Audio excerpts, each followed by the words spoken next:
Ayan na, dineclare na ng Supreme Court na unconstitutional ang impeachment complaints kay Vice President Sara Duterte.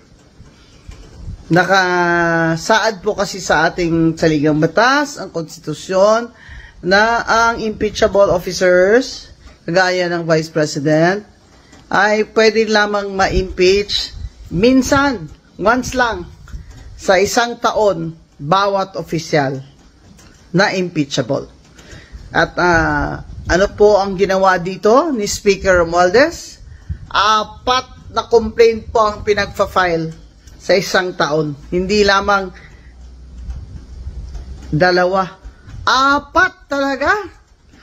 At kaya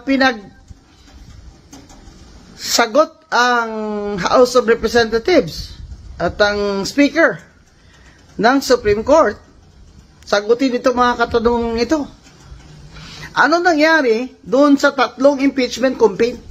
Bakit itong pang-4, ito yung inakyat nyo doon sa Senado? Bilang itong complaint na siyang basihan ng paglilitis o impeachment. Nasaan ang 3? Ano nangyari sa 3? Anong komite ang nagpasa nito? Sinabi pa ng Supreme Court, sagutin ni Speaker. Nabasa ba ng lahat ng congressman at congresswoman ang impeachment complaint na yan bago nila pinirmahan? Di ba may narinig tayong mga haka-haka dyan, pero palagay ko totoo yun, na pinatawag daw ang mga congressman na mga majority, mga congressman na under the thumb of Speaker Romualdez, pinatawag daw at doon sila nagpirmahan. Yung mga hindi pumirma, yun yung hindi pumunta o hindi pinatawag. Kaya, ang tanong ng Supreme Court, nabasa ba ng lahat yung impeachment complaint na yun? Yung pang-4 bago yan pinirmahan ng mga sumang-ayon? Hindi na po sumagot. Yan ho ang problema.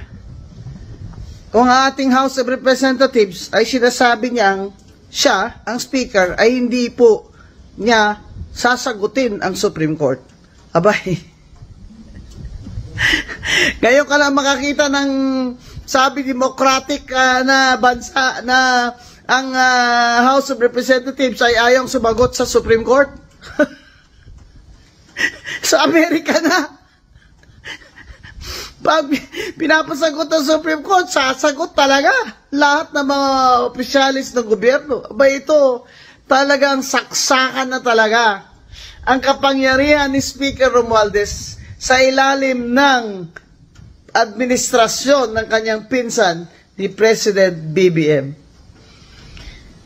Ito ay isang dagok na naman, hindi lamang dagok ito. Saksak ito sa dibdib ni BBM ang ginawa ng pinsan niyang Speaker of the House.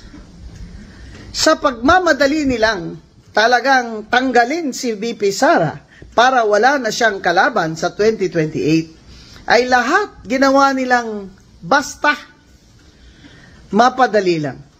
Kaya ngayon, sasabihin pa ba niya ni Speaker na hindi siya sang-ayon at hindi sila papayag?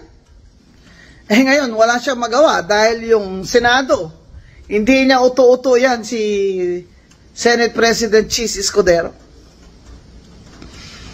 Siyempre, sasabihin ni Senate President Chis Escudero, magsalita ng Supreme Court. Ano gagawin namin? Mas mataas pa ba kami sa Korte Suprema? Mas mataas pa ba ang House of Representatives under Speaker Romualdez sa Korte Suprema? BBM, kasalanan po ito lahat ng inyong pinsan.